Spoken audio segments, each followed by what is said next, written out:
Hola, hola, muy buenos días amigos, bienvenidos a un nuevo programa de Ateísmo FM. Le damos la bienvenida en este hermoso día y me encuentro acompañada de mi acompañante de siempre, Milagros. Buenos días, Milagros. Hola Agustina, buenos días. Sí, nos encontramos como todos los días para informarles sobre todo lo que pasa alrededor del mundo y como le prometimos hace bastante, una entrevista virtual con nada más ni nada menos que los filósofos Nietzsche y Schopenhauer. Bueno, estos dos filósofos son dos personas que han obtenido un montón de seguidores, los jóvenes los tienen como dos ídolos desde hace poco tiempo, entonces nos llama la atención qué es lo que los ha llevado a ser dos ídolos de la juventud de hoy. Por eso, les damos la bienvenida a Arthur Schopenhauer y a Friedrich Nietzsche. Buenos días. Buenos días. Muy buenas tardes. Es un placer tenerlos en nuestro programa. Muchas gracias por invitarnos.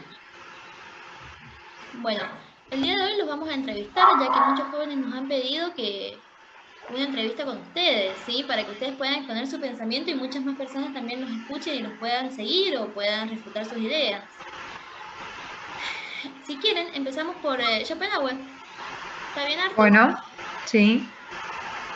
Bueno, Arthur, Pregunte. tenemos entendido de que vos proponés una nueva visión del mundo, una nueva interpretación de la realidad. ¿Es cierto esto? ¿Cómo es esta nueva realidad que vos proponés?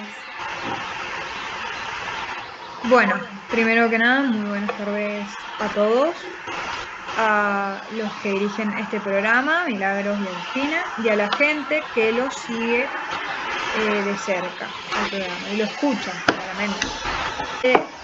Bueno, más adelante hablaste sobre mi fama y sin agrandarme, comienza con la publicación de mi obra denominada Parerga, la cual complementa mis obras principales y desde mi punto de vista es una obra de fácil lectura, es decir, no se necesitan especiales conocimientos filosóficos sobre esto, pero otro día hablaremos de ello, ya que no deseo quitarle tiempo a mi querido seguidor Nietzsche.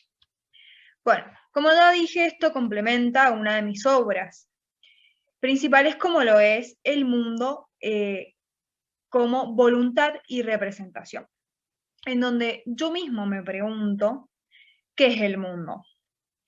A lo que respondo que todo lo que conoce el sujeto es una construcción mental suya, una representación. Pero ustedes se preguntarán, ¿qué es una representación? Bueno, esto significa que el sujeto depende del objeto que se conoce y el objeto depende del sujeto cognoscente a través del principio de causalidad, tiempo y espacio. Bueno, Arthur, entonces, según lo que interpreto de lo que usted expone, la ciencia estaría equivocada, y usted corríjame si no es adecuado lo que estoy diciendo. ¿Por qué? Porque la ciencia elabora definiciones del mundo, ¿sí? Pero si usted expone que el mundo no es algo concreto, no hay una verdad objetiva respecto a lo que es, sino que es una construcción mental, entonces la ciencia está equivocada. ¿Está bien lo que estoy diciendo? Bueno, con respecto a esto, yo niego la objetividad en todo conocimiento, incluso en la ciencia. Es decir, todo lo que se conoce. Porque la ciencia elabora definiciones del mundo, ¿sí?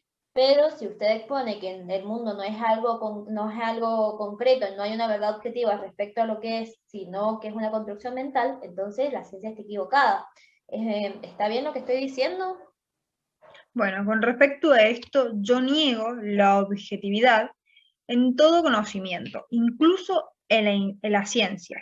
Es decir, todo lo que se conoce del mundo tiene una condición inevitable, un sujeto que lo conoce. Es decir, siendo el mundo una representación mental de un sujeto cognoscente, particular y concreto. Y si estas teorías elaboradas desde el principio de los tiempos, desde siempre por la ciencia, están equivocadas, entonces, ¿qué es lo que mueve la vida? ¿Qué es lo que le da impulso?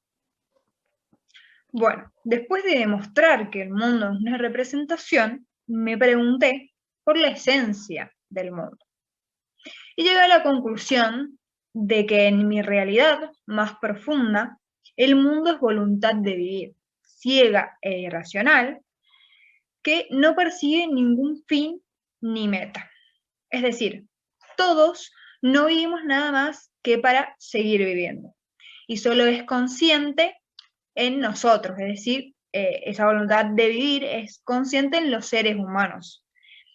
Pero además llegó a la conclusión de que esta voluntad de vivir lo único que causa es dolor. Es decir, el placer es un estado negativo que consiste en el dolor. Y cuando acaba esa necesidad, acaba ese dolor. Pero esto es solo provisional, ya que cuando se satisface una necesidad, comienza otra y así sucesivamente. Además, lo que propongo en esta obra mía es que esto se libera a través de la práctica del ayuno, del silencio, de la castidad y de la renuncia a todos los deseos. Es decir, la no voluntad es lo que va a eliminar el dolor. Muy claro su pensamiento, Arthur, es algo profundo y bueno, nos plantea una visión nueva, así que es digno de seguirse. Por eso entendemos a todos los jóvenes que lo están siguiendo en este momento y comprendemos cómo es que ha llegado tan lejos su fama. Si le parece, vamos a continuar. Bueno, Nietzsche, quitando del concepto que habló Arthur sobre el dolor, mi pregunta sería, ¿cómo piensa usted que se va a poder afrontar la vida, sobre todo cuando se nos hace difícil? Buenas tardes, primero que todo, muchas gracias Milagro y Agustina por invitarnos al programa a participar. Vamos a intentar responder las preguntas de las personas que tal vez estén en este momento tratando de saber y no se animan a llamar para preguntar. Disculpe, le pido disculpas por la interrupción. Si pudiera levantar un poquito la voz porque nuestros oyentes no sé si lo van a poder escuchar bien. Vamos de vuelta entonces. No hay problema.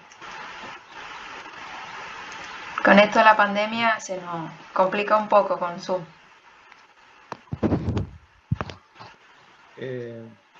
Bueno, sobre la primera pregunta, bueno, lo primero que tenemos que hacer es no renunciar, ¿no? A la vida, ¿no? Hay que aceptarla tal cual es, de manera entusiasta, de forma total y completa. Sabemos que la vida muchas veces lucha, pero también es incertidumbre, es destrucción. Así que no podemos elegir algunas cosas y otras no, tenemos que aceptarla como se nos presenta.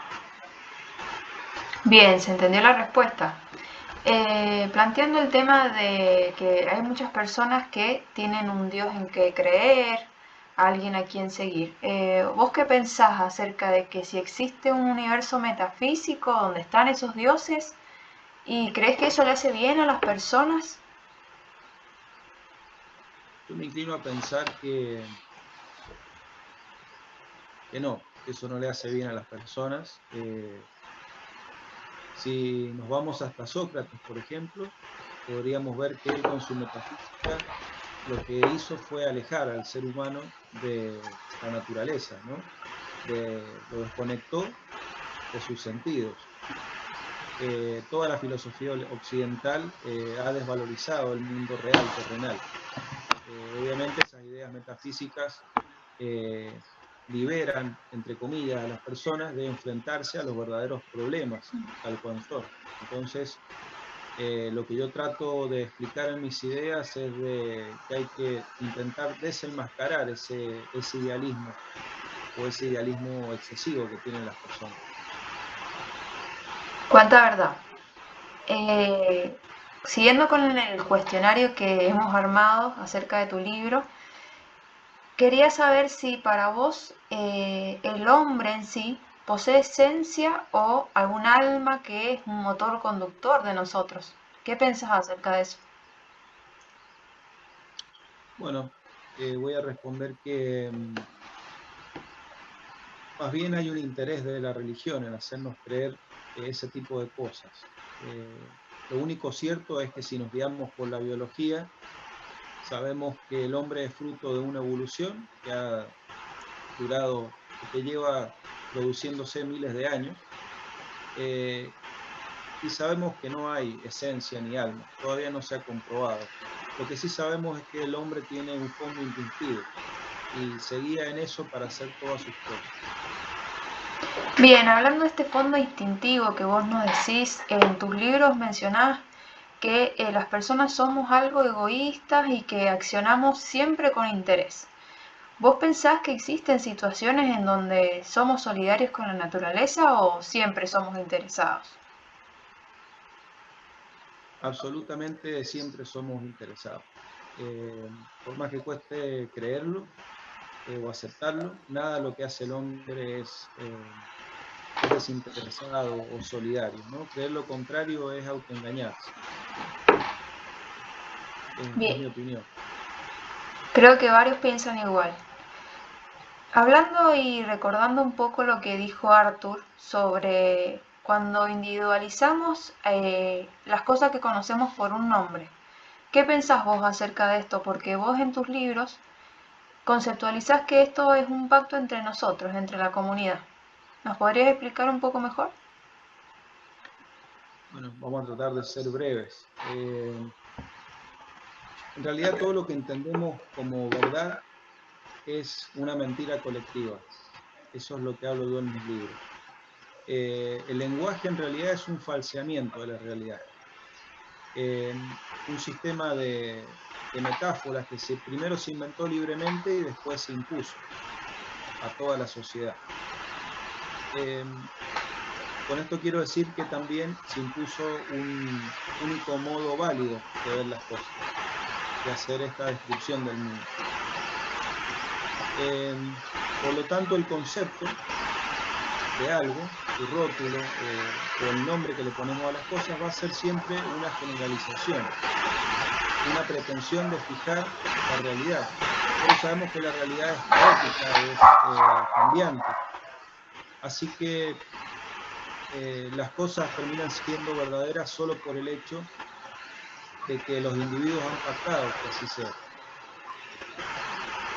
O sea que sí, se entendió perfecto. Concluyendo, por ejemplo, esa pregunta, digamos que nosotros venimos viviendo en una sociedad donde nos imponen una verdad colectiva, que es lo que nos estás comentando. Pero hablando de esa verdad, ¿qué es la verdad para vos? ¿Y existe alguna verdad objetiva? Bueno, un poco siguiendo con lo que estábamos hablando,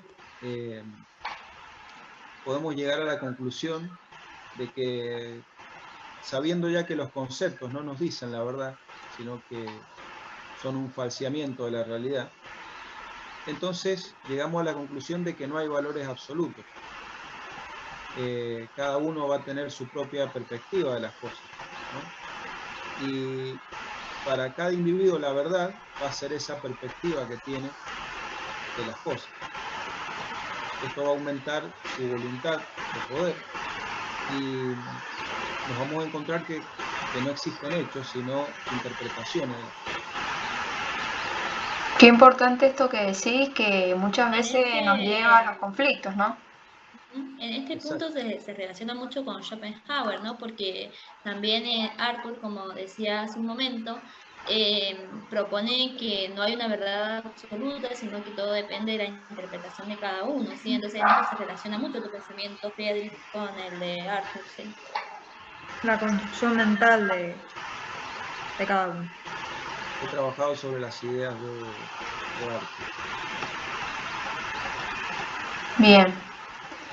Volviendo al tema de este que me diste la respuesta, vos mencionaste algo de voluntad de poder. ¿Qué es la voluntad?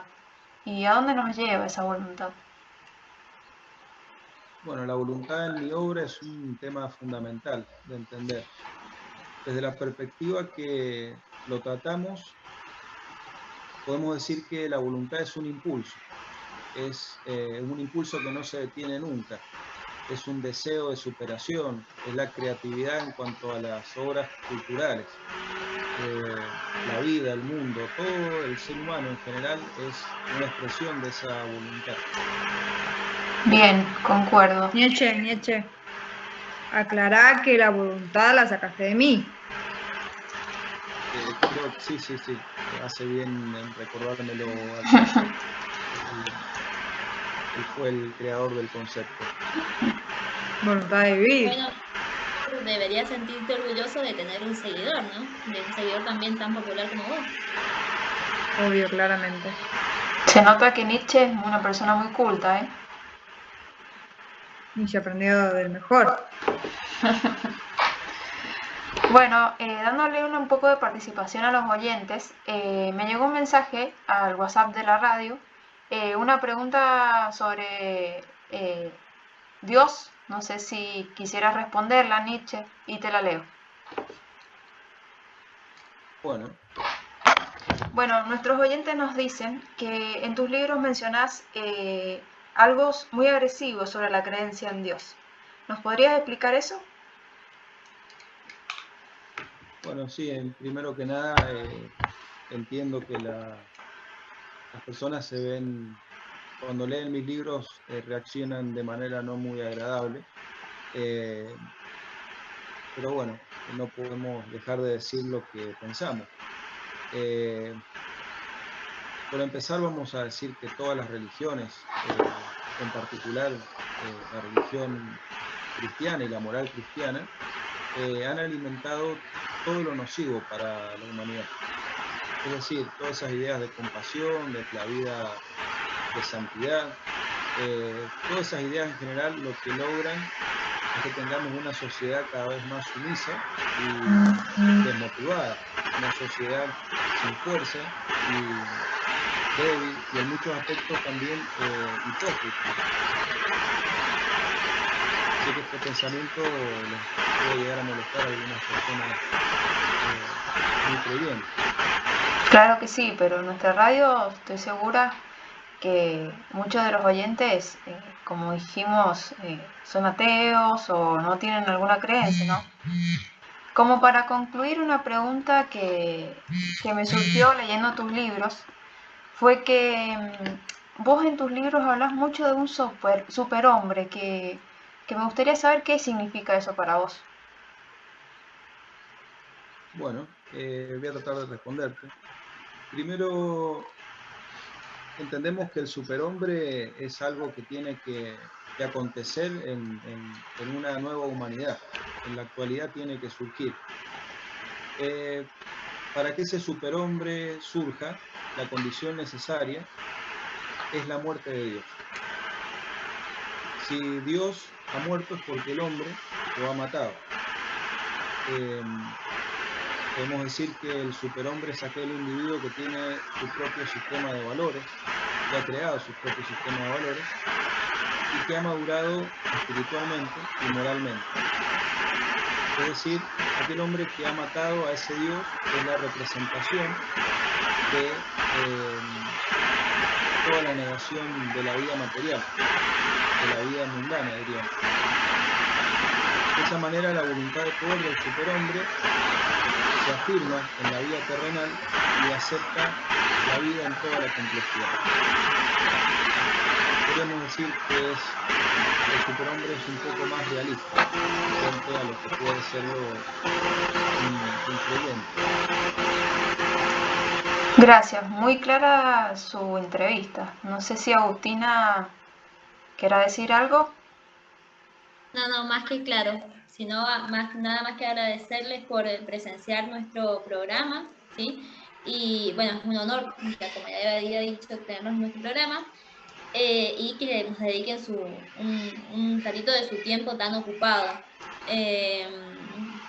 La verdad, entendemos por qué los jóvenes nos siguen tanto, es muy reflexivo su pensamiento y nos propone una nueva visión y es algo muy distinto a lo que estamos acostumbrados y es muy enriquecedor tenerlos con nosotros y poder hablar personalmente, decimos a través de una pantalla, pero tenerlos directamente con nosotros. Así que nada más que agradecerles. Muchas gracias a ustedes por la invitación. Gracias Ya por saben que cuando quieran pueden volver al programa, ¿sí? Y esperamos que si los invitamos nuevamente también puedan asistir. Y esperamos que Por la supuesto. próxima podamos tenerlos acá en el programa. Bueno, nos despedimos de ustedes, filósofos, y vamos a un corte, ¿sí? En el próximo bloque también tendremos algo muy interesante que también nos han pedido los oyentes, así que esperamos que puedan presenciarlo. Hasta luego. Chao, muchas gracias por participar.